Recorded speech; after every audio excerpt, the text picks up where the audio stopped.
அண்மை செய்தி. டெல்லி மதுபான கொள்கை ஊழல் வழக்கில் தனது கைதிற்கும் தனக்கு அமலாக்கத்துறை காவல் விதிக்கப்பட்டதற்கும் எதிராக டெல்லி முதல்வர் அரவிந்த் கெஜ்ரிவால் டெல்லி உயர்நீதிமன்றத்தில் மனு ஒன்றை தாக்கல் செய்திருக்கிறார். இது பற்றிய விவரங்களை செய்தியாளர் வெங்கடேசன் வழங்க கேட்கலாம்.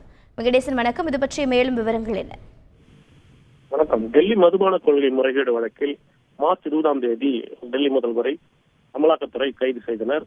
அவரை நேற்று டெல்லி சிபிஐ சிறப்பு நீதிமன்ற நீதிபதி காவேரி பவேஜ் முன் ஆஜர்படுத்தினர். அமலாக்கத்துறை சார்பில் வாதிடுகையில் மதுபான கொள்கை முறைகேட்டில் அரவிந்த் கெஜ்ரிவால் மூளையாக செயல்பட்டதாகவும் கோவா சட்டப்பேரவை தேர்தலுக்காக மதுபான கொள்கை அந்த முறைகேடு என்பது அந்த நிதி என்பது மாற்றப்பட்டு அதில் ரூபாய் 45 கோடி ரூபாய் ஈட்டப்பட்டுள்ளது. அதில் தொடர்ந்து விசாரணை நடத்த அவரிடம் 10 நாட்கள் காவல் விதிக்க வேண்டும் என வாதிட்டார். இதற்கு ஆட்சேபம் தெரிவித்த அரவிந்த் கெஜ்ரிவால் சார்பில் ஆஜரான வழக்கறிஞர்கள் இந்திய வரலாற்றில் முதன்முறையாக முதல்வர் ஒருவர் கைது செய்யப்பட்டுள்ளார். அவருக்கு எதிராக வாக்குமூலத்தை தவிர எவ்வித ஆதாரம் இல்லை.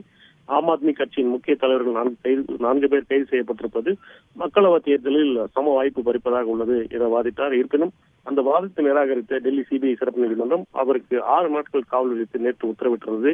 இதனிடையேதான் அமலாக்கத்துறை தன்னை கைது செய்ததற்கு எதிராகவும் தனக்கு அமலாக்கத்துறை காவல் விதிக்கப்பட்டதற்கு எதிராகவும் அரவிந்த் கெஜ்ரிவால் தற்போது டெல்லி உயர்நீதிமன்றத்தை நாடியுள்ளார். இந்த மனுவை நாளையே அவசரமாக விசாரிக்க வேண்டும் என்றும் ஒரு கோரிக்கை என்பது வைக்கப்பட்டுள்ளது. தகவல்களை வழங்கியதற்கு நன்றி வெங்கடேசன். செய்திகளை உடனுக்குடன் தெரிந்து கொள்ள உடனே சப்ஸ்கிரைப் பண்ணுங்க.